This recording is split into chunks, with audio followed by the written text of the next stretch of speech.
Guess what percentage of doctors entering the room for the first time introduced themselves by name? Great. John, I'm gonna take a stab and say maybe 10% of the time they actually. You're right, 10%. Really? Yeah, it's like 9.8%. We'll just round up to 10. Now, second thing, what percentage of doctors do you think greet the patient by name? Oh, even less than that. I would say 5%. Keep going down, buddy. 3%? 2%. What? Which is crazy because wouldn't it be amazing if we had some system where before we went in to see the patient, we already know their name and their history? Oh, we have that. It's called their chart. Like it's Utilize. yeah. So if you look at 10% times 2% to get to the top 0.5% of all of healthcare, it'd be easy. Introduce yourself by name and greet the patient by name. Like, Marco, hi, I'm Dr. Josh. It's a pleasure to meet you, right? Or even better, hey, I'm Dr. Josh. I believe you're Marco. And you say yes. Do you go by Marco? Would you prefer something else? Offer some autonomy. Perfect. That would vault you into not the top 1%, into the top 0.1% of all of healthcare, right? It's crazy. And I hope. No, go. Sorry, continue. No, I was just going to say, this is why Google advises or why MailChimp uses your first name in every email. If you get an email saying, hey, Marco, we're running a sale on tires at your local tire center, you're much more likely to open it than if it just doesn't use your name. Why would it be any different in frickin' healthcare? And the stakes are a whole lot higher in healthcare than they are in the tire shop. But, when you go into a tire shop, what's the likelihood the guy will have his name on his chest? There you go. 100%. Why? Because it matters.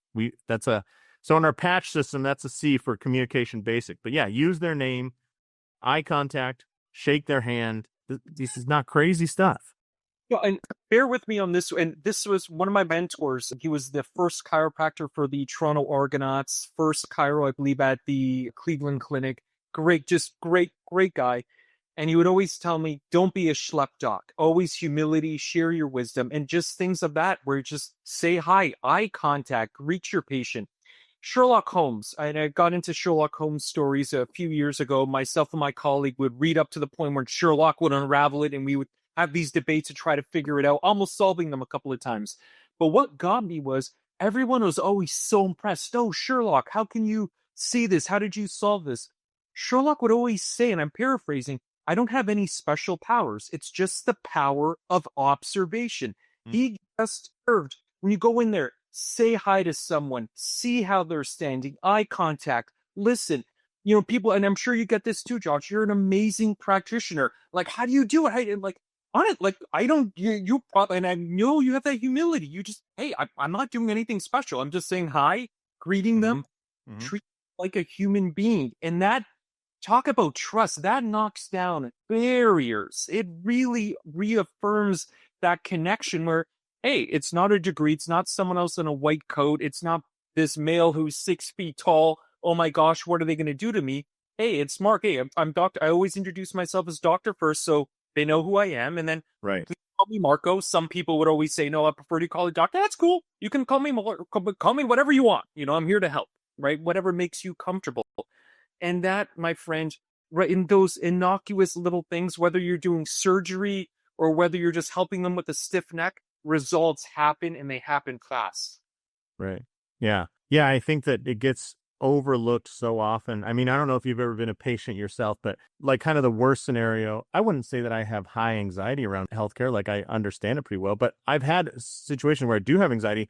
I can remember a time I got hospitalized for this weird thing. And five or 6 or 7 people came into my room and they're coming in and they're doing stuff. I'm like, I'm sorry, are you the nurse? Oh, no. I'm just I'm just the med tech. Oh, okay. But they almost have this idea of like, what, you should know that. I'm like, yeah, up till yesterday, never been in a hospital. So, but you've worked the last 10,000 days in a hospital. So of course you know it, right? Well, that's contrasted. I recently had about a year ago, had knee surgery because I was on vacation, slipped, tore my quad. And I thought the coolest thing there was a bunch of people came in. This hospital thought it through. The woman came in and her first thing is, hi, I'm Stacy. I'm with the phlebotomy team. You'll know that we're with phlebotomy if we're wearing red scrubs. Next person came in. Hi, I'm John. I'm with radiology, right? And you'll know radiology because we wear black scrubs.